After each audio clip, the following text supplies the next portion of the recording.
बिस्मिल्लाहिर्रहमानिर्रहीम अल्हम्दुलिल्लाहि रब्बिल आलमीन वस्सलातु वस्सलामु अला सय्यिदिल मुरसलीन नबियना मुहम्मद व अला आलिहि व सहबिहि अजमाइन अम्मा बाद फ़क़द क़ाल अल मुअल्लिफ़ रहिमहुल्लाहु तआला बाबुल आज़ान वल इक़ामह अन अनस बिन मालिक रज़ियल्लाहु अन्हु क़ाल उमिरा बिलालुन अन यशफ़अल आज़ान व यूतिरल इक़ामह। মহান আল্লাহ সমস্ত প্রশংসা সালাত এবং সালাম নাজিল হোক রাসূলুল্লাহ সাল্লাল্লাহু আলাইহি ওয়াসাল্লামের উপর। উমদাতুল আহকামে আজকে আমাদের আলোচনার বিষয়বস্তু হচ্ছে আযান এবং ইকামতের অধ্যায়। লেখক বলছেন বাবুল আযান ওয়াল ইকামা। এই অধ্যায় হচ্ছে আযান এবং ইকামত সম্পর্কে। আযানের শাব্দিক অর্থ হচ্ছে আল ইলাম, মানে অবগত করা। আল ইলাম মানে হচ্ছে অবগত করা, জ্ঞাত করা, জানিয়ে দেওয়া। তো আজানে যেহেতু জানিয়ে দেওয়া হয় এই জন্য আজানকে আজান বলা হয়। আল্লাহ পাক সূরা তাওবা আয়াত নম্বর 3 বলেছে ওয়া আযানু মিনাল্লাহি ওয়া রাসূলিহি ইলান নাসি ইয়াউমাল হাজ্জিল আকবার। আল্লাহ এবং তার রাসূলের পক্ষ থেকে ঘোষণা। শরীয়তের ভাষায় আজানের সংজ্ঞা যদি কেউ জিজ্ঞেস করে তো বলবেন আল ইলাম বিদুখুলি ওয়াক্তিস সালাতিল মাফরুদা বিআলফাজিন মাখসুসা। জানিয়ে দেওয়া ফরজ সলাতের ওয়াক্ত প্রবেশ করা সম্পর্কে বিশেষ বিশেষ বাক্য দ্বারা। ফরজ নামাজের ওয়াক্ত প্রবেশ করেছে এ কথা সম্পর্কে জ্ঞাত করা বিশেষ বিশেষ শব্দ বা বাক্য দ্বারা। তাহলে ফরজ নামাজের ওয়াক্ত শুরু হয়েছে, বোঝা গেল যে অন্য অন্য নামাজের জন্য এই সলাতুল জোহর সময় শুরু হয়েছে এরকম নাই। তাহলে ফরজ নামাজের জন্য আজান দেওয়াকে আজান বলা হয়, একটা কথা। তারপর নামাজের জন্য আজান, ঝড় তুফান শুরু হয়েছে সুতরাং জানিয়ে দেওয়া লোকজনকে যে দোয়া করো। এই বিদাত আছে আমাদের দেশে, আছে না? এগুলো বিদাত, জায়েজ নাই। আর বিশেষ বিশেষ বাক্য দ্বারা যেগুলি শরীয়তে সুনির্ধারিত, সুতরাং আপনার নিজের পক্ষ থেকে বাক্য বাড়ানো বা কমানো জায়েজ নাই। যে বাক্যগুলি হাদিসে এসেছে সেগুলি দিয়েই আজান দিতে হবে। এই আজানের বাক্যগুলিতে আকীদার গুরুত্বপূর্ণ বিষয়গুলি রয়েছে। তাকবীর রয়েছে, আল্লাহ পাকের বড়ত্ব, শাহাদাত রয়েছে, আল্লাহর তৌহিদের, মুহাম্মদ সাল্লাল্লাহু আলাইহি ওয়াসাল্লামের রিসালাতের, শিরককে অস্বীকার করা, বড় শিরক হোক ছোট শিরক হোক, আশহাদু আল্লা ইলাহা ইল্লাল্লাহ, তার শিরককে অস্বীকার করছেন না এবং হ্যাঁ, কল্যাণের দিকে আহ্বান করা, সালাতের দিকে আহ্বান করা, ইত্যাদি ইত্যাদি। তারপরে এতে বহু হেকমত রয়েছে। আল্লাহ উল্লেখ করেছেন যে আজানে বড় হেকমত রহস্য রয়েছে। তার মধ্যে ইসলাম প্রকাশ করা। আজান যদি কোথাও না হয় তাহলে মুসলিম আছে বলে প্রকাশ পাবে না। এই গ্রামে, এই শহরে, এই অঞ্চলে মুসলিম আছে কিনা মোটেই প্রকাশ পাবে না। বোম্বের হোটেলে গিয়ে মুসলিম দেশে থাকলে তো জানবেন মুসলিম আছে, বুঝে নেবেন। কিন্তু অমুসলিম দেশে বা যেখানে অমুসলিম মেজরিটি, কোন কোন শহরে হয়তো এলাকাতে মুসলিমই নেই, কেমন করে বুঝবো যে আশেপাশে মুসলিম আছে কিনা? তো বোম্বাই গিয়ে কয়েকবার হোটেলে থাকলাম, টিভির আলোচনায় তো আজান কানে আসাতেই বুঝতে পারলাম যে হ্যাঁ আশেপাশে মসজিদ তাহলে আছে। যখন বুঝতে পারলাম তখন দিনী ভাইদের জিজ্ঞেস করলাম যে এই আশেপাশে মসজিদ আছে, জানতে পারলাম কার মসজিদ, বেরলবিদের আছে না দেওবন্দিদের আছে, আহলে হাদিসের আছে। সে জানতে পারলাম যে আহলে হাদিসের মসজিদ পায়ে হেঁটে 10 মিনিট লাগে মাত্র। ফজরের নামাজে মোটরসাইকেল নিয়ে 2 যুবক চলে এসছে নিয়ে যাওয়ার জন্য শুধু, আর ফজরের নামাজে দরসে রেখে দিয়েছে ওরা মসজিদে। বলছে না হেঁটে যেতে দেবো না, কারণ আপনাদের সিকিউরিটির ব্যাপার আছে, হেঁটে যেতে দেবো না। তো কথা হচ্ছে এতে বোঝা যায় নবী সাল্লাল্লাহু আলাইহি ওয়াসাল্লাম বুঝেছেন, ফজর আগে গিয়েছেন, অপেক্ষা করেছেন যে আজান হচ্ছে কি হচ্ছে না। যদি আজান হয়েছে তাহলে না, এলাকা মুসলিম আছে, মুসলিম। আজান না হলে তখন ওখানে জিহাদের জন্য আক্রমণ করেছেন। আজানের বড় ফজিলত রয়েছে, আজানের বড় ফজিলত রয়েছে, আর মুয়াজ্জিনের বড় ফজিলত রয়েছে। এই মর্মে বেশ কিছু হাদিস রয়েছে। আজান ইকামত ফরজ না সুন্নাত এই নিয়ে দ্বিমত রয়েছে, কিন্তু সঠিক মতে ফারজে কিফায়া পুরুষদের জন্য। যদি কোনো এলাকার লোকেরা, কোনো গ্রামের লোকেরা আজান পরিত্যাগ করে তাহলে তাদের বিরুদ্ধে মুসলিম শাসকের ওপর জিহাদ করা আবশ্যক। ইউকাতালু আহলু বালাদিন তারাকুহুমা, আজান একামত যদি কোনো শহরবাসী বা কোনো গ্রামবাসী ছেড়ে দেয় তাহলে তাদের বিরুদ্ধে জিহাদ করা হবে। এ হচ্ছে ওলামাদের মত, কারণ হচ্ছে ফরজে কিফায়া, ফরজে কিফায়া আদায় না করলে সবাই গুনাহগার। জি, আজানের বিধান নাযিল হয়েছে কোথায়? মক্কায় না মদিনায়? মদিনায় নাযিল হয়েছে নবী সাল্লাল্লাহু আলাইহি ওয়াসাল্লাম হিজরতের পরে। এই মর্মে ঘটনা রয়েছে, ঘটনা বলতে গেলে লম্বা হয়ে যাবে। তবে আজান প্রথম আব্দুল্লাহ বিন যায়েদ বিন আব্দুর রাব্বিহি স্বপ্নে দেখেছিলেন এবং তার সাথে সাথে তিনি প্রথম স্বপ্নটি এসে নবী সাল্লাল্লাহু আলাইহি ওয়াসাল্লামকে শুনিয়েছিলেন, কিন্তু আরও অনেক সাহাবায়ে কেরামরা এই স্বপ্ন দেখেছিলেন, যেমন অন্য হাদিস দ্বারা প্রমাণিত। আরও 10-12 জন সাহাবায়ে কেরাম স্বপ্নে দেখেছিলেন আজানের বাক্যগুলি। সে স্বপ্নে দেখার ধরনটাও এসছে, হাদিসে বর্ণিত হয়েছে। যে হাদিস এখানে আনা হয়নি, ইনশাআল্লাহ তাআলা অন্য সময় যখন আলোচনা আসবে আমাদের বিস্তারিত, কারণ এটা কোর্সের বিষয়, যেন সংক্ষেপ করছি। আর হয়তো অনেকেই শুনেছেন আলোচনায় আজানের। তো তারপরে নবী সাল্লাল্লাহু আলাইহি ওয়াসাল্লাম কাছে এসে যখন বলা হলো, তখন নবী সাল্লাল্লাহু আলাইহি ওয়াসাল্লাম সেটা স্বীকৃতি দিলেন। এর দ্বারা বোঝা যায় যে নবী সাল্লাল্লাহু আলাইহি ওয়াসাল্লাম ছাড়া অন্য কারো স্বপ্ন সাহাবী হইলেও সেটা শরীয়তের দলিল না। শরীয়তের দলিল তখন হতো যদি নবী সাল্লাল্লাহু আলাইহি ওয়াসাল্লাম সেটাকে স্বীকৃতি না দিয়ে তার আজান দেওয়া শুরু করতেন। আর নবী সাল্লাল্লাহু আলাইহি ওয়াসাল্লাম কোনো কিছুকে স্বীকৃতি দান করা, কেউ একটা পরামর্শ দিল, ঠিক আছে এটাই করো, ওইটাই শরীয়ত। অথবা কেউ বলল আমি এরকম স্বপ্ন দেখেছি, ঠিক আছে এটাই করো, তখন শরীয়ত হয়ে গেল। এটা হচ্ছে তাকরির। নবী সাল্লাল্লাহু আলাইহি ওয়াসাল্লামের হাদিস হচ্ছে কওল, বচন, ফেল, কর্ম, তাকরির, সমর্থন, জি, অনুমোদন।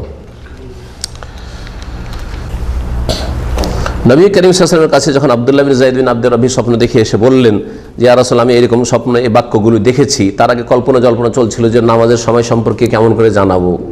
বিভিন্ন লোক বিভিন্ন রকম পরামর্শ দিল, সবগুলিকে নাকচ করে দিয়ে ওই রাতে স্বপ্ন দেখলেন সাহাবারা। এসে বললেন নবী সাল্লাল্লাহু আলাইহি ওয়াসাল্লামকে, যখন সাহাবী তখন বলে ইন্নাহা রুইয়া হাক্কিন, এটি হচ্ছে সত্য স্বপ্ন।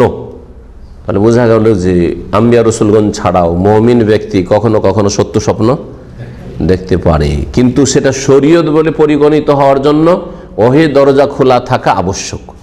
ওহীর দ্বারা যদি তার স্বীকৃতি হয়ে থাকে, এখন আর ওহীর দরজা যেহেতু খোলা নেই, সুতরাং এখন কেউ যদি ভালো কিছু স্বপ্ন দেখে সেটা শরীয়ত হিসাবে পালন করার অনুমতির কোনো রাস্তা নেই।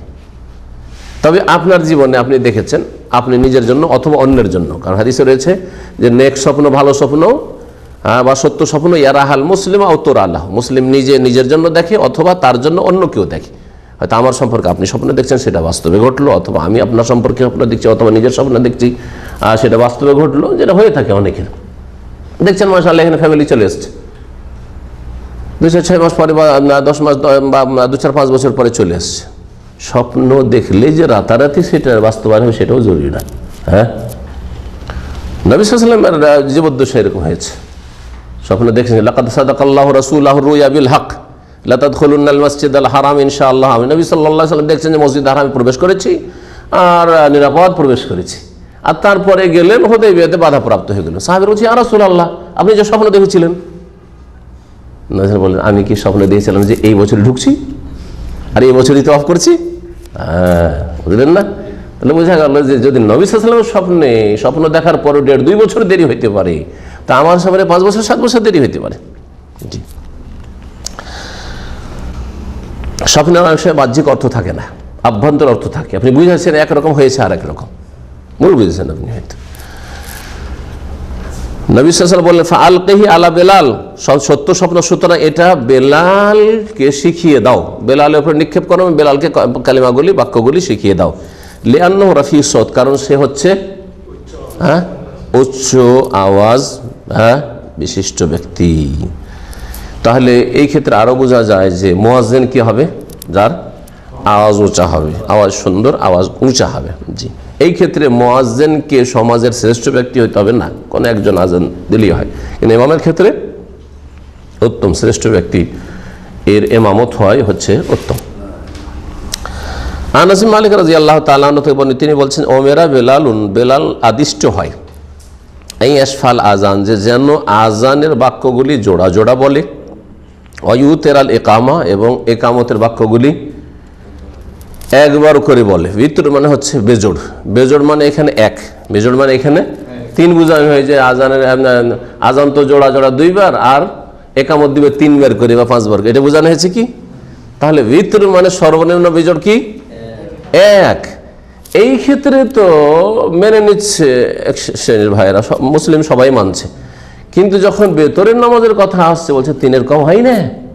এটা আবার কোন যুক্তি হলো? আরে বেতর মানে আকাল্লহু রাখা, সর্বনিম্ন বেজোড় হচ্ছে বেজোড় রাখাতে 1 রাকাত, শুধু 1 রাকাত বেতর আছে। 1 রাকাতকে একেবারে অস্বীকার করা যে 3-এর নিচে আর বেতর হয়ই না, এটা ভুল ফতোয়া হানাফি ভাইদের। তো এই ছিল নবী সাল্লাল্লাহু আলাইহি ওয়াসাল্লামের হাদিস। আজানের বাক্যগুলি কি হবে? জোড়া জোড়া হবে। আর একামার বাক্য একরা বলেন কি আপনারা? বলেন না? হ্যাঁ, এটা বলে দেখেন, আমার সমর্থক আছে। একরা মানে একটা একটা করে। ওয়ালাইকুম আসসালাম, হাইয়াকাল্লাহ, বারাকাল্লাহু ফিক। محمد مراد لبيك. محمد صادق لبيك. فخر الإسلام لبيك. مستقيم لبيك. محمد هلال لبيك. তাতে শেষ করি এগুলো। হ্যাঁ, আজান এবং একামতের হুকুম সম্পর্কে ওলামাদের দ্বিমত রয়েছে। ইমাম আহমদ এবং মালিকিরা, কিছু কিছু শাফিঈরা, আরও অনেকে বলেছেন যে আন্নাহুমা ওয়াজিবান আলাল কিফায়া। ভাষ্যকার বলছেন আজান একামত হচ্ছে ফারজে কেফায়া। কার জন্য? লিররিজালিল বালিগিন, সাবালক পুরুষদের জন্য, নাবালকদের জন্য নয়, আর মহিলাদের জন্য নয়। তাদের অনেক দলিল রয়েছে, মুস্তাদদিলিন আলা যালিকা বিআদিল্লাহ কাসীরা। তার মধ্যে একটি হাদিস, এই হাদিস নবী সাল্লাল্লাহু আলাইহি ওয়াসাল্লাম হুকুম করেছেন, আর নবীর হুকুম হচ্ছে পালন করা ফরজ। সহিহ বুখারী মুসলিম মালিক বিন হুয়াইরিস থেকে বর্ণিত, ফালিওয়াযিন লাকুম আহাদুকুম, তোমাদের কোনো একজন যেন অবশ্যই আজান দেয়। জি, এরকম বেশ কিছু হাদিস রয়েছে যেগুলি আর বেশি উল্লেখ করছি না। দ্বিতীয় মত হচ্ছে ওয়াজাহাবাতিল হানাফিয়াতু ওয়া শাফিইয়াতু, হানাফি এবং শাফি মতে কি এলা আন্নাহুমা সুন্নাতানি ওয়া লাইসা বিওয়াজিবাইনি, আজান একামত তাদের এই দুই মাযহাব হানাফি শাফি মতে, এখানে হানাফি আর শাফির একসাথে হয়েছে, সুন্নাতে মুআক্কাদা ওয়াজিব নয় তাদের কাছে।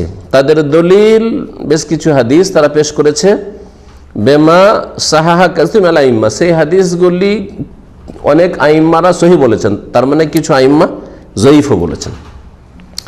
একটি হাদিস কি রয়েছে, আন্নান নবী সাল্লাল্লাহু আলাইহি ওয়াসাল্লাম, একটি হাদিস আন্নান নবী লাইলাতা মুজদালিফা লাম ইউআযজিন, নবী সাল্লাল্লাহু আলাইহি ওয়াসাল্লাম মুজদালিফার রাতে আজান দেননি বা দেওয়াননি। ওয়া ইন্নামা আকামা ফাকাত, একামত শুধু দিয়েছেন, কিন্তু হাদিস কি সহি? এর বিপরীত হাদিস বেশি সহি। নবী সাল্লাল্লাহু আলাইহি ওয়াসাল্লাম 1 আজান এবং 2 একামতে আরাফাতে নামাজ পড়েছেন জোহর আসর, এবং মুজদালিফাতেও মাগরিব এশা, হ্যাঁ, 1 আজান এবং 2 একামতে পড়েছেন। বলছেন যে এর বিপরীত হাদিস রয়েছে বুখারীতে, ইবনে মাসউদ রাদিয়াল্লাহু তাআলা আনহুমা থেকে, আন্নাহু সাল্লাহা ফি জামইন, মানে ফি মুজদালিফা, মুজদালিফার একটি নাম হচ্ছে জামা, মাগরিব এশা জামা করা হয়, বে আজানাইন ওয়া ইকামাতে, 2 আজান এবং 2 ইকামত। আর এক হাদিসে রয়েছে এর চেয়ে বেশি সহি, 1 আজান এবং 2 একামতে, এটা বেশি সহি। জি, কি হয়তো টাইপের ভুল আছে, 1 আজান এবং 2 একামতে, এটা বেশি সহি। এর বিপরীত হাদিস, তার মানে যে হাদিসটা পেশ করেছে এরা হানাফি শাফিঈরা, যে মুজদালিফায় আজান দেন নবী সাল্লাল্লাহু আলাইহি ওয়াসাল্লাম, হাদিসের চাইতে বেশি সহি হাদিস বুখারীতে রয়েছে যে আজান দিয়েছেন এবং একামত দিয়েছেন নবী সাল্লাল্লাহু আলাইহি ওয়াসাল্লামের সাহাবারা। এতে জি, মুজদালিফায় আজান একামতের বিবরণ সম্পর্কে একটি বাক্য দিয়ে না 2টি বাক্য দিয়ে, বা কতটি বাক্য তাতে রয়েছে, এই ক্ষেত্রে দ্বিমত রয়েছে। ইমাম আহমদ বলছেন যে যত রকম আজান একামত বর্ণিত হয়েছে সবগুলি জায়েজ। আচ্ছা চলেন তাতে শেষ করা যাক। ইমাম আহমদ বলছেন যে আজান একামতের বিবরণ সম্পর্কে যতগুলি তরিকাই আজান একামত বর্ণিত সবগুলি জায়েজ, মানে আপনি 1 রাও দিতে পারেন, 2 রাও দিতে পারেন, আবু মাহজুরাটাও দিতে পারেন, বেলালেরটাও দিতে পারেন, যত রকম বর্ণিত হয়েছে, তারজি দিতে পারেন, বিনা তারজিতেও দিতে পারেন। হ্যাঁ হ্যাঁ, যাই হোক ইমাম আহমদের মত এটি সবগুলি জায়েজ। তবে তিনি পছন্দনীয় মনে করেছেন বেলাল রাদিয়াল্লাহু তাআলা আজান একামতকে, আর এটা হচ্ছে আহলে হাদিস ওলামাদের পছন্দনীয় মত, যে নবী সাল্লাল্লাহু আলাইহি ওয়াসাল্লামের মদিনার মুয়াজ্জিন 10 বছরের বেলালের আজান ছিল, হ্যাঁ, 2 করে বাক্য, আর একামত ছিল 1টি করে বাক্য, যাতে আজানের বাক্য ছিল 15টি, 15 জুমলা। আজানের বাক্য কতটি ছিল? আল্লাহু আকবার কয়বার? 4 বার, 4টা হয়ে গেল। আশহাদু কতবার? 2 2 4 ওটাও, হ্যাঁ। আর হাইয়া আলাস সালাহ হাইয়া আলাল ফালাহ 4, তো 12 হয়ে গেল। আর তারপরে তাকবীর আরো 2 বার, তো কত হইল? 14। আর তারপর শেষখানে লা ইলাহা ইল্লাল্লাহ, এই 15। জি, একামতের বাক্য বেলালের আজানে, বেলালের একামতে কতটা? 11 মাত্র, 11। বোঝা গেছে? 11। জি। দ্বিতীয় মত হচ্ছে ইমাম মালিক, আবু ইউসুফ আর কিছু আলেমদের, তারা বলছে যে আজানে তাকবীর হচ্ছে 2 2। আর তারা তারপরে দলিল পেশ করেছেন আব্দুল্লাহ বিন যায়েদের একটি হাদিসের, আর আবু মাহজুরার আজানও পেশ করেছেন। এইভাবে তারা বলেছেন যে তাদের তকবীর এলা তাসনিয়াতে তাকবীরিল আজান, আজানের তকবীরগুলি 2 2, মানে প্রথম যে 4 বার আছে ওরা 2 করেছে। ভাষ্যকার বলছেন যে সবগুলি জায়েজ হয়েছে, যেগুলি সহিহ হাদিসে বর্ণিত হয়েছে সবগুলি জায়েজ। ইমাম ইবনে হাজমের মত যে আমরা মক্কার আজান বা মক্কাবাসীর আজানকে পছন্দ করেছি, কারণ তাতে আল্লাহ পাকের জিকির বেশি রয়েছে, মানে 4 আল্লাহু আকবার আল্লাহু আকবার 4 বার, 4 বার করে রয়েছে, তাই না? 2 বারের জায়গায়। তারজি বুঝেন কারা? তারজি কাকে বলা হয়? আশহাদুকে আস্তে আগে না আগে জোরে? আগে আস্তে করে আশহাদু আল্লা ইলাহা ইল্লাল্লাহ, আশহাদু আল্লা ইলাহা আশহাদু আন্না মুহাম্মাদুর রাসূলুল্লাহ, তারপরে জোরে, হ্যাঁ, সবটি একসাথে। তো তারজি সম্পর্কে দ্বিমত রয়েছে, বলছে ওয়াখতালাফি তারজিল আজান, আজানের তারজি সম্পর্কে দ্বিমত রয়েছে। তারজির অর্থ হচ্ছে আইয়াকুল আল মুআজ্জিন আতাশাহুদ, আশহাদু বলবে খাফিজান বেহি সাউতাহু, আস্তে আওয়াজে, সুম্মা ইউঈদুহু, তারপরে পুনরায় বলবে রাফিআন সাউত, উচ্চ আওয়াজে। আর আশহাদু 4টাই, আশহাদু আল্লা ইলাহা ইল্লাল্লাহ, আশহাদু আল্লা ইলাহা ইল্লাল্লাহ, আশহাদু আন্না মুহাম্মাদুর রাসূলুল্লাহ, আশহাদু আন্না মুহাম্মাদুর রাসূলুল্লাহ। আস্তে মানে একেবারে মনে মনে না, একটু শুনিয়ে, আর তারপরে উচ্চ স্বরে যেমন আজান দেয় এরকম বলবে। মালিকি শাফিঈরা এটাকে মুস্তাহাব মনে করছে, তারজিটাকে কি মনে করেছে? মুস্তাহাব। আর এটা হচ্ছে আহলে হেজাজদের আমল, মক্কা মদিনার আহলে হেজাজদের আমল। আবু মাহজুরা হাদিস আমল করেছে। জি, নবী সাল্লাল্লাহু আলাইহি ওয়াসাল্লাম এটা শিখিয়েছিলেন তাকে মক্কায়। আর হানাফিরা বলছে যে তারজি মুস্তাহাব নাই, মানে তাদের কাছে তারজি পছন্দনীয় না। তারা আব্দুল্লাহ বিন যায়েদের হাদিস পেশ করেছে যাতে তারজি নেই, যে স্বপ্নের যে আজানের বাক্য ছিল তাতে কিন্তু তারজি ছিল না। ইমাম আহমদ দুটোকে জায়েজ করেছেন, তবে বেলালের আজানকে তিনি পছন্দ করেছেন। আল্লাহু আ'লাম। তাদের একামতের কোনো প্রশ্ন? একামতের আছে, আছে হাদিস আছে, হাদিস আছে, জায়েজ আছে, জায়েজ আছে। তারজির সাথে যে একামতটা রয়েছে ওইটা ডবল একামত রয়েছে। বেলালের আজানের সাথে বেলালের সাথে নেই, বেলালের সাথে নেই, কিন্তু ওইভাবে আমল করেছে তারা। চলেন তারপরে হাদিসগুলি শেষ করিনি, পরে মাসাইলগুলি আর কিছু সময় থাকলে বলবো। عن أبي جحيفة وهب بن عبد الله السوائي قال أتيت النبي صلى الله عليه وسلم في قبة له حمراء من أدم من أدم قال فخرج بلال بوضوء فمن ناضح ونائل الحديث।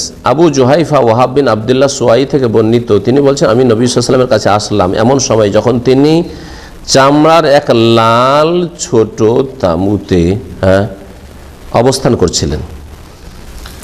কালা বলছেন ফাখারাজা বেলাল বেওয়াদুইন, নবী সাল্লাল্লাহু আলাইহি সাল্লামের উজুর পানি নিয়ে বেলাল বেরোলেন।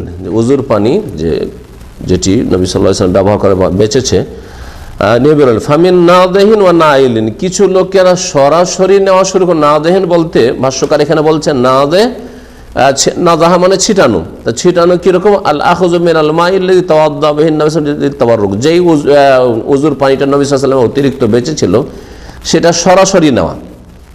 আর কিছু লোকেরা সরাসরি পায়নি, কিন্তু যারা নিতে পেরেছে ওদের কাছ থেকে কে নিয়েছে, মানে ওদের হাতে যেটুকু লেগেছে ওদের থেকে কিছু নিয়েছে, যে একটু আমরাও বরকত হাসিল করি। আর এই তাবারক হাসিল করা একমাত্র নবী করিম সাল্লাল্লাহু আলাইহি সাল্লামের পরিত্যক্ত বস্তু থেকে এবং উজুর পানি থেকে, অথবা এই ধরনের যেসব জিনিস ব্যবহৃত বস্তু থেকে শরীয়ত সম্মত, নবীর পরে আর কোনো সাহাবীর থেকে এরকম তাবারক হাসিল করেননি।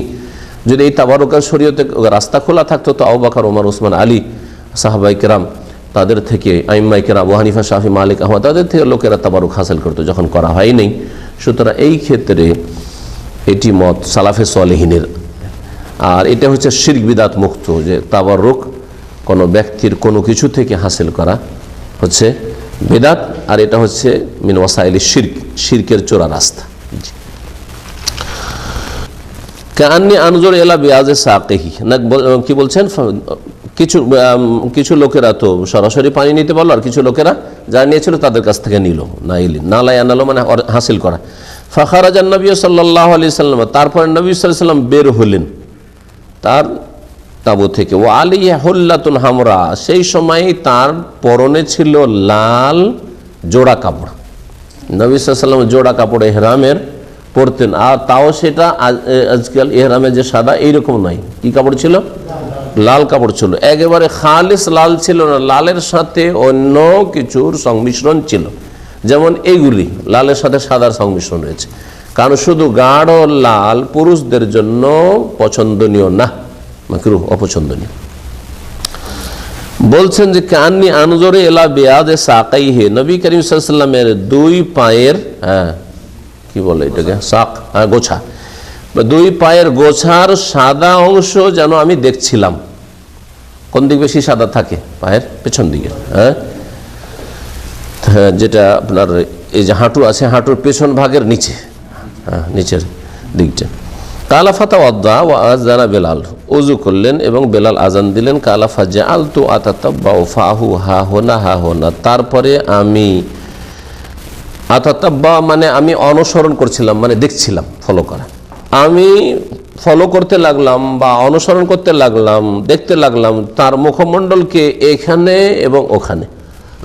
অর্থাৎ হাইয়া আলাস সালাহ, হাইয়া আল ফালাহ যখন বলছিলেন তখন ডান দিকে হাইয়া আলাস সালাহ, হাইয়া আল ফালাহ, না হাইয়া আলাস সালাহ দুইবার, আর বাম দিকে হাইয়া আল ফালাহ, হাইয়া আল ফালাহ। ইয়াকুলু, এরই ব্যাখ্যা করছেন, এই যে আতাতাব্বা ফাহু হা হোনা, এই কথাটির অধিক ব্যাখ্যা করছেন যে বলছিলেন ইয়ামিনান ওয়া শিমালান, এখানে ওখানে মানে ডান দিকে এবং বাম দিকে। এখানে যেহেতু অস্পষ্ট আছে, একদল ভুল বুঝে বলছে যে হাইয়া আলাস সালাহ দুই দিকে বলতে হবে, একবার হাইয়া আলাস সালাহ এইদিকে, একবার হাইয়া আলাস সালাহ এইদিকে, একবার হাইয়া আল ফালাহ এইদিকে, একবার হাইয়া আল ফালাহ এইদিকে, এইরকম ভুল করে থাকে অনেকে, কিন্তু এটি ঠিক নাই। বরং হাইয়া আলাস সালাহ ডান দিকে আর হাইয়া আল ফালাহ হচ্ছে বাম দিকে। হাইয়া আলাস সালাহ, হাইয়া আলাল ফালাহ, সুম্মা রুকিজাত লাহু আনাজা, তারপরে তার জন্য একটি বর্ষা পুঁতে দেওয়া হইল সুতরা বানানোর জন্য। ফাতাকাদ্দামা, সামনে বাড়লেন, ওয়াসাল্লাহ যোহরা রাকাতাইন, দুই রাকাত সালাত যোহরের আদায় করলেন। সুম্মা লাম ইয়াজাল ইউসাল্লি রাকাতাইন হাত্তা রাজা আল মদিনা, তারপরে নবী সাল্লাল্লাহু আলাইহি সাল্লাম সব সময় দুই রাকাত ফরজ নামাজ 4 রাকাত বিশিষ্টগুলি পড়তে থাকলেন মদিনা ফেরত হওয়া পর্যন্ত। তাহলে এই ঘটনা হজের সফরের ছিল, কারণ নবী সাল্লাল্লাহু আলাইহি সাল্লামের জন্য এইরকমটাই করা হয়েছিল হজের সফরে। নবী সাল্লাল্লাহু আলাইহি সাল্লামের সুন্নতি পোশাক বলে কিছু যা আজকাল প্রচলিত হানাফি সমাজে, দেওবন্দি সমাজে, এটা ভুল ব্যাখ্যা একবারে। জুব্বা পরে এক ধরনের, আর মনে করে যে এটা নবী সাল্লাল্লাহু আলাইহি সাল্লামের সুন্নতি পোশাক, তো এটা কোথায় গেল? হুল্লাটা কেন জীবনে কোনোদিন পড়লো না তারা? হ্যাঁ, তো এই নবী সাল্লাল্লাহু আলাইহি সাল্লামের পোশাক বিভিন্ন রকম ছিল, তার মধ্যে একটা হচ্ছে হুল্লা, এই এহরামের বিনা সেলাই করা কাপড়, একটা চাদর হিসেবে ব্যবহার করা, আর একটা নিচের শরীরে ব্যবহার করা, যেটাকে আরবি ভাষায় এজার বলা হয়, এজারুন ও রিদাউন, এটাও নবী সাল্লাল্লাহু আলাইহি সাল্লামের সুন্নত। আর তারপরে এগুলি হচ্ছে সুনানুল আদা, অভ্যাসগত সুন্নত, এগুলো এবাদতগত সুন্নত নাই। সুতরাং এগুলোকে সুন্নত বলে দিয়ে এবাদতে গণ্য করে দেওয়ার, এগুলির জন্য বাড়াবাড়ি করা, আর যদি তাই করতে হয় তাহলে নবী সাল্লাল্লাহু আলাইহি ওয়াসাল্লাম যত রকমের পড়েছেন সবগুলি পড়ার চেষ্টা করে, হ্যাঁ, কখনো এইটা, কখনো ওইটা, কখনো ওইটা। তো এগুলো ভুল ধারণা সেই লোকদের, এগুলো নিয়ে পড়ে আছে, আর আকীদার কোনো সংশোধন নেই, সহি ইবাদত নেই, সহি নামাজ নেই, বিদআত মুক্ত করার কোনো চেষ্টা নেই, মুসলিম সমাজের ইসলাহ সংশোধনের চেষ্টা নেই, পাপে ডুবে আছে, হারামে ডুবে আছে। আল্লাহ পাক সংশোধনের তৌফিক দান করে। এই হাদিস থেকে বোঝা যায়, ভাষ্যকার বলছেন, মাশরুয়াতু ইলতিফাতিল মুয়াজ্জিন ইয়ামিনান ওয়া শিমালান ইনদা কাউলি হাইয়া আলাল ফালাহ, বলছে মুয়াজ্জিনের ডানে বামে ফেরা হাইয়া আলাস সালাহ এবং হাইয়া আলাল ফালাহর সময়, এতে যাতে করে ডানে বামের লোকদেরকে আওয়াজ পৌঁছানো সম্ভব হয়। আজকাল সামনে মাইক আছে, এই জন্য আরবরাও এই ক্ষেত্রে অনেক শিথিলতা করে, যে সামনে যেহেতু মাইক, ডান দিয়ে করলে আরও আওয়াজ কমে যাবে, বাম দিয়ে করলে আরও আওয়াজ কমে যাবে, সেই জন্য অনেক মুয়াজ্জিনদেরকে দেখা যায় কি সোজা এইদিকে সবগুলি টান দিয়ে দিল। কিন্তু না, এই সুন্নতকে একেবারে মাইকের কারণে উঠিয়ে দেওয়াটাও ঠিক নয়। আল্লাহ আলাম। এই হাদিস থেকে বোঝা গেল যে 4 রাকাত বিশিষ্ট নামাজগুলি সফরে কসর করবে। নবী সাল্লাল্লাহু আলাইহি ওয়াসাল্লাম কসর করেছেন, কসর করে উত্তম, হানাফি মাযহাবে কসর করা ওয়াজিব, একটি ফতোয়া জেনে রাখেন। যার ফলেই হানাফি ভাইয়েরা খুব বেশি প্রশ্ন করে যে আমার জন্য সফরে 4 রাকাত পড়ে নিয়েছি তো ভুল করে দিচ্ছি, কি হবে, জায়েজ হবে জায়েজ হবে না? না, সহি মতে কসর আল্লাহর পক্ষ থেকে সাদাকা, সুতরাং সাদকা কবুল করা ফরজ নয়। হ্যাঁ, কেউ যদি আপনাকে হাদিয়া দেয়, হাদিয়া কবুল করা ফরজ, জাযাকাল্লাহ খাইর ভাই, আমার প্রয়োজন নেই, ঠিক না? কিন্তু কবুল করে নেওয়া হচ্ছে উত্তম। জি, এই জন্য কসর করা হচ্ছে আফজাল, উত্তম। তবে পুরা নামাজ পড়াও জায়েজ। উসমান রাদিয়াল্লাহু তাআলা পুরা নামাজ পড়েছেন হজে এসে, তো কি নাজায়েজ কাজ করেছে? ওয়াজিব ছেড়েছেন? ছাড়েননি। এরকম বেশ কিছু নজির রয়েছে সালাফে সালেহিনদের যারা পুরা নামাজ পড়েছেন। অন্যরাও ইমামের সামনে, মুসাল্লির সামনে সুতরা করা শরীয়ত সম্মত, যদিও মক্কায় হোক না কেন। এক শ্রেণীর লোকেরা এটা ভুল বুঝেছে আবার, মক্কায় আর মদিনায় কোনো, আর বিশেষ করে মক্কার কথা কিছু ফোকাহারা বলেছেন, মক্কাতে হারামে সুতরা নেই, যদি আপনি বাধা দেন, আমি চোখের সামনে দেখেছি, মাফি সুতরা মাফি সুতরা, আমি শরীরে মানে এতরাজ করতে ভালো পারে, আবার মাফি সুতরা, সুতরা লাগবে না, অসুবিধা নেই, অসুবিধা নেই, ও সামনে দিয়ে যাচ্ছে না। এইরকম কোনো মাসলা শরীয়তে নেই যে মক্কাতে জায়েজ। তবে যেখানে এইরকম ভিড় হবে যে এমার্জেন্সি আমাকে সামনে দিয়ে যেতে হবে, না হলে রাস্তা পাচ্ছি না, কারণ পেশাব পায়খানা লেগেছে, ওটা আপনার এই মসজিদও জায়েজ, বুঝা গেছে? যে কোনো জায়গায় জায়েজ। আর দারুরাত তবে হলো মাহজুরা। আরবিতে ফিকহের একটি কায়দা হচ্ছে, যখন মানুষ নিরুপায় হয়ে যায় তখন নাজায়েজ কাজ কি হয়ে যায়? মাহজুরাত, মানে নিষিদ্ধ কাজ জায়েজ হয়ে যায়। মদ খাওয়া কখন জায়েজ হয়? হ্যাঁ হ্যাঁ, হারাম পান করা, হারাম খাওয়া জায়েজ হয়ে যায়। তো ওই রকমই হচ্ছে এইরকম বিষয়টি, যে এমনি মুসল্লির সামনে দিয়ে যাওয়া জায়েজ নয়, কিন্তু এমার্জেন্সি আছে। বাচ্চাটা ছুটে যাওয়া, বাচ্চা দৌড় দিয়েছে, একবারে ছেড়ে দেবেন না, থাক না, এই সময় দৌড়, আপনিও দৌড় দেবেন নামাজের সামনে দিয়ে, জায়েজ যে কোনো জায়গায়। তা মসজিদে হারাম বলে কোনো খাস মাসলা নেই যে মসজিদে হারামে সূত্রা নেই, এই ফতোয়া যারা বলে ভুল। নবী করিম সাল্লাল্লাহু আলাইহি ওয়াসাল্লামের সাহাবায়ে কেরাম খুব বেশি ভালোবাসতেন, এর প্রমাণ এই হাদিসে পাওয়া যায়, এবং তার পরিত্যক্ত বস্তু বা ব্যবহৃত বস্তু থেকে তারা তাবারুক হাসিল করতেন। ওয়ালাকিন লা ইয়ালহাকু ফি যালিকাল উলামা সালেহুন, এতে ওলামা এবং নেক লোকদেরকে শামিল করা যাবে না, তারা শামিল না। কারণ নবী সাল্লাল্লাহু আলাইহি ওয়াসাল্লামের এগুলি হচ্ছে খাস বিষয়, আর এতে নবীর মর্যাদা আর প্রমাণ হয়ে থাকে যে আমরা এইরকম কিছু জিনিস রয়েছে যেগুলি একমাত্র নবীর শানের জন্য খাস, অন্য কারোর জন্য জায়েজ নয়। তাহলে কারা নবীর বেশি মর্যাদা দেয়, কারা নবীকে বেশি ভালোবাসে, কারা বেশি নবীকে শ্রদ্ধা করে? যারা বলে যে অন্যের থেকে তাবারুক হাসিল করা জায়েজ নাই, ঠিক না? তাহলে সহিহ আকীদার আলেম ওলামারা বা সহিহ আকীদার ভাইয়েরাই নবী সাল্লাল্লাহু আলাইহি ওয়াসাল্লামের বেশি ইজ্জত ইহতিরাম করে। যারা নবীর মহব্বত, আশিকে রসুলের দাবিদার, কিন্তু তাদের পীর মোল্লা বিদাতি সব থেকে তাবারুক হাসিল করছে, ওর চাইতে বেশি যা নবী সাল্লাল্লাহু আলাইহি ওয়াসাল্লাম থেকে সাহাবারা করেন নাই, শিরকের পর্যায়ে পৌঁছে যাচ্ছে ঐতিরঞ্জন করতে গিয়ে। হ্যাঁ, অসুবিধা নেই, আল্লাহ তাআলা হক পড়েন, অসুবিধা নেই, এখন সব যেটা তো অর্থ ঠিক হয়, ভাব অর্থ করা যেতে পারে, নিজে পড়েন। কেউ কেউ বলেছেন যে লাল পরা জায়েজ, যেমন আব্দুর রহমান সাদি বলেছেন, কিন্তু সঠিক মতে লাল কাপড় পুরুষদের যে পরা মাকরুহ, অপছন্দনীয়, অপছন্দ। এই জন্য নবী সাল্লাল্লাহু আলাইহি ওয়াসাল্লামের কাপড়টি লাল ছিল না, মিশ্রিত ছিল, এই মতটি বেশি শক্তিশালী। আন আব্দুল্লাহ বিন উমর আন রাসূলিল্লাহ সাল্লাল্লাহু আলাইহি ওয়াসাল্লাম قال ان بلالا يؤذن بالليل فكلوا حتى يؤذن ابن مكتوم। আব্দুল্লাহ উমর বলছেন যে রাসূলুল্লাহ সাল্লাল্লাহু আলাইহি ওয়াসাল্লাম বলেন যে বেলাল রাত থাকতে আজান দিয়ে দেয়, রাত থাকতে আজান দিয়ে দেয়, সে তাহাজ্জুদের জন্য, জাগানোর জন্য, অথবা সাহারি খাক লোকেরা আগে আজান দেয়। ফাকুলু, তোমরা খেতে থাকো, পানাহার করতে থাকো সাহারি, হাত্তা ইউআযযানা ইবনু উম্মে মাকতুম, যতক্ষণ পর্যন্ত উম্মে মাকতুমের ছেলে আজান না দেয়। আব্দুল্লাহ ইবনে উম্মে মাকতুম অন্ধ ব্যক্তি, তাকে বলা হয়তো আসবাহাত আসবাহাত, ভোর হয়ে গেল, ভোর হয়ে গেল, ভোর করে দিলে তুমি, তখন তিনি আজান দিতেন, চোখে দেখতেন না। জি, তো এটা কি বোঝা গেল যে আজান শুনলেই যে আপনি খাওয়া বন্ধ করে দিবেন, এটা একটা মাসলা। আজান কেউ ভুল দিতে পারে, আজান দেখা যাচ্ছে না 5 মিনিট আগে দিয়েছে, পানাহার করেন, অসুবিধা নেই, যদি আপনি নিশ্চিত থাকেন। তাহলে আজানের সাথে পানাহার বন্ধ করার কোনো সম্পর্ক, আসল সম্পর্ক হচ্ছে তলুয়ে ফজরের সাথে ফজর শুভ সাদেক হয়েছে কিনা। আমাদের দেশগুলিতে আজান লেটে হচ্ছে, অনেক সময় আজান হয় না, তা বলে খেতেই থাকবেন নাকি? তাও জায়েজ নয়। এই হাদিস থেকে বোঝা যায় জাওয়াজুল আযান লিসালাতিল ফজরি ক্বাবলা দুখুলি ওয়াক্তিহা। এই আজানটা কি ছিল? একদল বলছে এটা ফজরেরই আজান ছিল ওয়াক্তের আগে, তারা বলছেন যে নামাজের সময় শুরু হওয়ার আগে আজান দেওয়া জায়েজ। এই হিসাবে ভাষ্যকার হাম্বলীরা এটা বলছেন, যার ফলে এই ব্যাখ্যাটা তিনি করেছেন। কিন্তু অন্যরা বলছেন যে এটা তাহাজ্জুদের আজান অথবা শোহরের জন্য জাগানোর আজান ছিল। এক মসজিদে দুই মুয়াজ্জিন বা একাধিক মুয়াজ্জিন নিযুক্ত করা যায়, এটাও প্রমাণ করে। আরও জানা যায় যে অন্ধ ব্যক্তিকে মুয়াজ্জিন নিযুক্ত করা যেতে পারে। হ্যাঁ, কি জানি পাক থাকে না পাক থাকে, হানাফি মতে অন্ধ ব্যক্তির ইমামতি মাকরুহ। হ্যাঁ, পাক থাকে না পাক থাকে, তো এগুলো কথা নেই। হ্যাঁ, নবী সাল্লাল্লাহু আলাইহি সাল্লামের গায়েবানাতে তিনি ইমামতি করেছেন জীবদ্দশায়, আব্দুল ইবনে মাকতুম। তারপরে আজানের ক্ষেত্রেও কোনো অসুবিধা নেই। তারপরে হাদিস দেখি।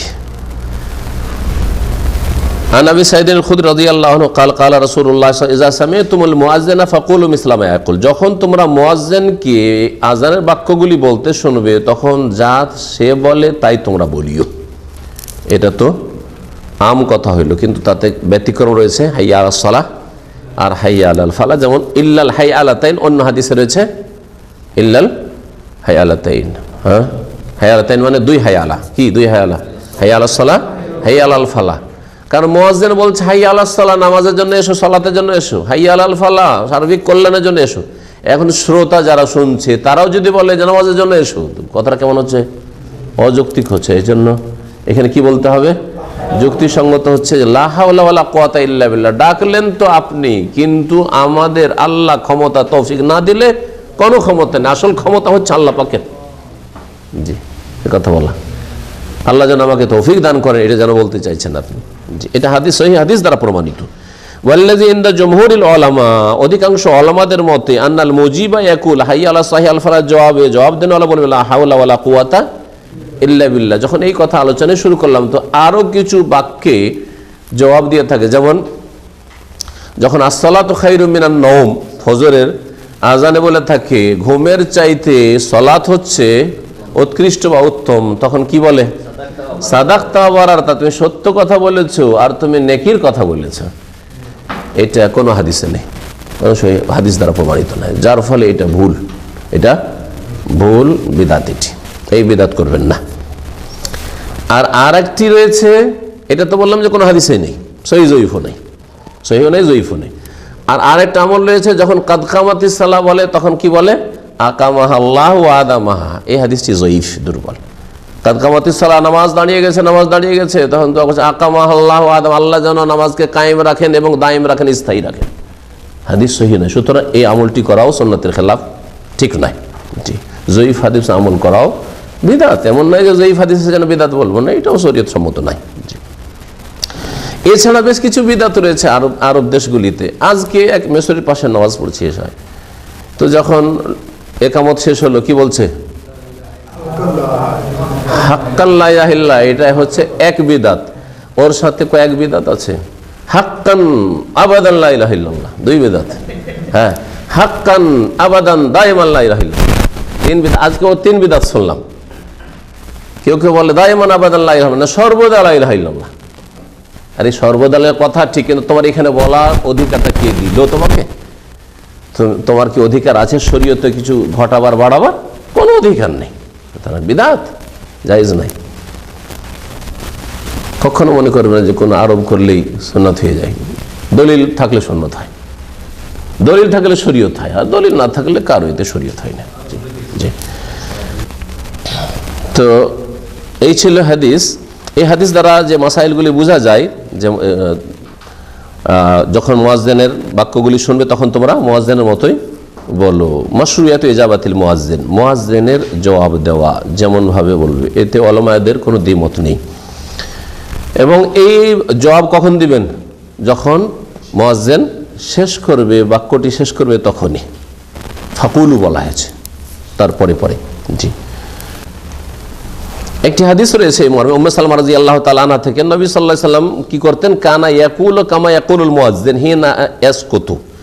মুয়াজ্জিন যেমন বাক্য বলতেন তেমনই বলতেন নবী সাল্লাল্লাহু আলাইহি সাল্লাম হিনা ইয়াসকুতু, যখন মুয়াজ্জিন বলার পরে নীরব হতেন। আল্লাহু আকবার, আল্লাহু আকবার, এই আল্লাহু আকবার বলে থেমে গেলে তখন নবী সাল্লাল্লাহু আলাইহি সাল্লাম জবাব দিতেন। এই আর কি। মুয়াজ্জিন সর্ব অবস্থায় জবাব দিবে, কথা ভাষ্যকার বলছেন, একমাত্র যদি বাইতুল খালাই না থাকে, পেশাব পায়খানা অবস্থায় না থাকে বা পেশাব পায়খানার জায়গায় না থাকে।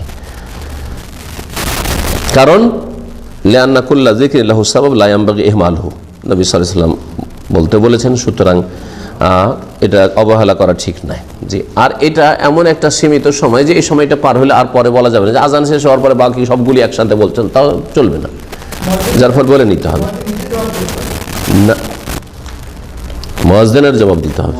কতবার বলাবে নাকি? সহিহ বুখারীতে রয়েছে আজান যখন শেষ হয়ে যাবে তখন যে দোয়াটি, এটি শুনিয়ে দিই। জাবির ইবনে আব্দুল্লাহ রাদিয়াল্লাহু তাআলা আনহুমা থেকে বর্ণিত, আন্না রাসূলুল্লাহ সাল্লাল্লাহু আলাইহি ওয়াসাল্লাম রাসূলুল্লাহ সাল্লাল্লাহু আলাইহি ওয়াসাল্লাম বলেছেন, মান ক্বালা হিনা ইয়াসমাউন নিদা, যেই ব্যক্তি বলবে ওই সময় যখন আজান শোনে, আজান শোনার সময় যদি বলে আল্লাহুম্মা রাব্বা হাযিহি দাওয়াতি তাম্মা ওয়াস সালাতিল কায়েমা আতি মুহাম্মাদাইল ওয়াসিলাতা ওয়াল ফাদিলা ওয়া বা'সু মাকামান মাহমুদা আল্লাযী ওয়া'আদতা হাল্লাত লাহু শাফাআতি ইয়াউমাল কিয়ামাহ।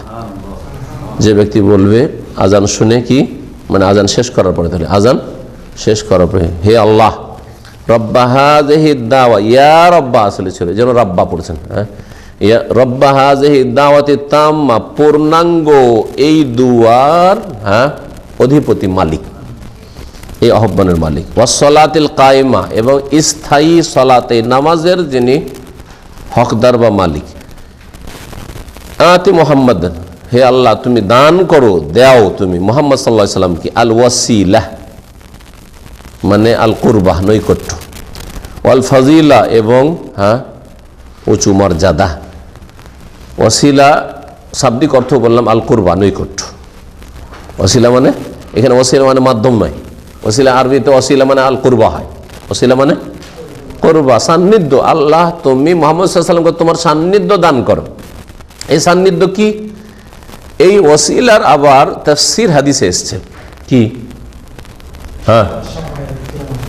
এমন একটি মর্যাদা, ফাইন্নাহা মানজিলা লা তামবাগি ইল্লা লিআবদিন মিন ইবাদিল্লাহ, একমাত্র এক বান্দার জন্য সেটা উপযোগী হবে। ও আরজু আন আকুনা হুয়া, আর আমি আশা করছি যে সেই ব্যক্তি আমি, যেখানে নবী করিম সাল্লাল্লাহু আলাইহি ওয়াসাল্লাম শাফাত করবেন সমস্ত উম্মতের জন্য। জি, ওয়া বাসু মাকামা মাহমুদা, আর তাকে পাঠিয়ে দাও তুমি প্রশংসিত স্থানে, প্রশংসিত স্থানে, যেই স্থানে যে উঁচু মর্যাদায় পৌঁছিলে সকলেই প্রশংসা করে, অন্যান্য আম্বিয়া রাসূলগণও প্রশংসা করবে যে মাশাআল্লাহ এরকম উঁচু মর্যাদা আল্লাহ পাক তাকে দান করেছেন, এটা প্রশংসিত স্থান, সবচেয়ে উচ্চ স্থান। আল্লাযী ওয়া'আদতা, যার তুমি ওয়াদা করেছো তার সাথে। হাল্লাত লাহু, এই দোয়া যদি বলে তা ওই ব্যক্তি যে দোয়া বলবে ওই ব্যক্তির জন্য আমার শাফাত কিয়ামতের দিন কি হয়ে যাবে, হাল্লা ইয়াহিল্লু মানে কি, অবধারিত হয়ে যাবে। এখানে ওয়াজাবাত, ওয়াজিব হয়ে যাবে, আবশ্যক হয়ে যাবে। আবশ্যক, আল্লাহর উপর কি আবশ্যককারী আছে? আল্লাহ নিজেই নিজের উপর আবশ্যক করেছেন, নিজের উপর তার অনুগ্রহে তার ফজল করমে আবশ্যক করেছেন। হাল্লাত মানে এখানে ওয়াজাবাত, হালাল হওয়া করবেন না, যে হালাল হওয়া থেকে তো শব্দটি, কিন্তু এখানে ওই শাব্দিক অর্থ নেই, হাল্লাত মানে ওয়াজাবাত। তো শাফাত জরুরি হয়ে যাবে আল্লাহর পক্ষ থেকে। নবী সাল্লাল্লাহু আলাইহি ওয়াসাল্লামের শাফাত, নবী করিম সাল্লাল্লাহু আলাইহি ওয়াসাল্লামের শাফাত ওয়াজিব হবে, আর এই ওয়াজিব আল্লাহ পাক রব্বুল আলামিন এই তাকে দিয়ে করাবেন আর কি, মানে তার জন্য আবশ্যক হয়ে যাবে, নিশ্চিত এই শাফাত হবে। এই ছিল দোয়া। এছাড়া আরেকটি দোয়া রয়েছে আজানের পরে, কি দোয়া, কি এটি তো আছে, আছে এখানে, ওয়ারজুকনা শাফাআতে ইয়াউমাল কিয়ামাহ নেই, বিদআত, ইন্নাকা লা তুখলিফুল মিয়াদ সহি নয়, দুটো বাক্য হইল। আর আরেকটা বাক্য বাড়তি আছে, আতে মুহাম্মাদাইল ওয়াসিলাতাল ফাযিলার পরে ওয়াদ-দারাজাতাল আলিয়াতার রাফিয়া, অনেক রেডিও সেন্টারগুলিতে বলে, এটাও বিদআত, এটাও বাড়তি। এই তিনটা বাক্য থেকে সতর্ক, বলবেন না। আল্লাহ আলবানী ইন্নাকা লা তুখলিফুল মিয়াদের কথা উল্লেখ করেছেন, বলেছে এটা বিদআত। এইরকম যেগুলো বললো সব বাড়তি, এগুলো এ বাড়িয়ে বাড়িয়ে বলা কিছু লোকের অভ্যাস আছে, মজা লাগে বাড়িয়ে বলতে, ওই বাড়িয়ে বাড়ানো। হাল্লাত হাল্লাই আহিল্ল মানে নেমে আসবে বলতে পারেন, কিন্তু আবশ্যক হবে, সমস্যা নেই। আরেকটি দোয়া আছে, বলেন, কার মুখস্থ আছে? হ্যাঁ, রাদিতু বিল্লাহি রাব্বান, কেউ বলছেন না যে, ওয়াবিল ইসলামে দিয়ান, ওয়া মুহাম্মাদিন সাল্লাল্লাহু নবিয়ান, এই দোয়াটি কোন সময় বলবেন এই নিয়ে দ্বিমত রয়েছে। অধিকাংশ ওলামারা বা সাধারণ লোকেরা তো সবাই, আর অধিকাংশ ওলামারা জানে যে এটাও আজানের শেষে, ঠিক না? কিন্তু অনেক গবেষক ওলামারা বলেছেন যে এটা শেখ ইবনে বাজও উল্লেখ করেছেন, সে হচ্ছে যে এটা দুই শাহাদাতের পরে, আশহাদু আল্লা ইলাহা ইল্লাল্লাহ ওয়া আশহাদু আন্না মুহাম্মাদান রাসূলুল্লাহ, মুহাম্মদ সাল্লাল্লাহু আলাইহি ওয়াসাল্লামের রিসালাতে যখন শাহাদাত সাক্ষ্য প্রদান করার মুয়াজ্জিন করলেন এটা, আর আপনি জবাব দিলেন, এর পর এর সাথে সম্পর্কিত হচ্ছে রাদিতু বিল্লাহি রাব্বা, লা ইলাহা ইল্লাল্লাহর শাহাদাতের সাথে রাদিতু বিল্লাহি রাব্বা, আল্লাহর প্রতি আমি সন্তুষ্ট হয়েছি রব হিসাবে, রাদিতু বিল্লাহি রাব্বা, ঠিক না? অবিল ইসলামী দীনান, এবং ইসলামকে দিন হিসাবে আমি পছন্দ করেছি, আর অবি মুহাম্মাদিন রাসূলান, মুহাম্মদ সাল্লাল্লাহু আলাইহি সাল্লামের প্রতি আমি সন্তুষ্ট হয়েছি, রসুল হিসাবে গ্রহণ করে, বা সন্তুষ্ট চিত্তে আমি তাকে রসুল মেনে নিয়েছি, যদি সুন্দর অর্থ করেন নবিয়ান রসুলান, অসুবিধা, দুই রকমের হাদিস রয়েছে। তো এটাকে এই আশহাদু আন্না মুহাম্মাদ রাসূলুল্লাহর পরে বললে হয় কি যে ওই এর সাথে সম্পর্ক হয়, এই জন্য বলছেন যে এই সময়টা বলতে হবে, এই সময় বলতে হবে। হ্যাঁ অসুবিধা নেই। এইটুকুর পরে রাদিতু বিল্লাহি রাব্বান এটি বললেন, অবিল ইসলামী দিন মুহাম্মদ সাল্লাল্লাহু আলাইহি ওয়াসাল্লাম, এটা দোয়া না, এই দোয়া শেষখানে বলবেন, কালিমা শাহাদাত শেষখানে, আশহাদু আল্লা ইলাহা ইল্লাল্লাহ ওয়া আশহাদু আন্না মুহাম্মাদান, কি রয়েছে নাই, কি দোয়া আছে? মক্কা মুকাররমে সব ফতর আমল হয় নাকি, যেটা প্রচলিত সেরকম আমল, এখন নতুন আমল করতে হলে বিপদ, বোঝা গেছে? আমি বললাম এই জন্য কিছু গবেষক ওলামারা বলেছেন। জি হ্যাঁ, মাঝে মাঝে প্রশ্ন করে তো সব ডিস্টার্ব করতে হবে। হ্যাঁ, তো এখানে আজকের আলোচনা শেষ, আমার 10টা বেজে গেছে, এখন প্রশ্ন আছে। সাল্লাল্লাহু আলাইহি ওয়া সাল্লাম, আঙুল দেওয়া হাদিস দ্বারা প্রমাণিত।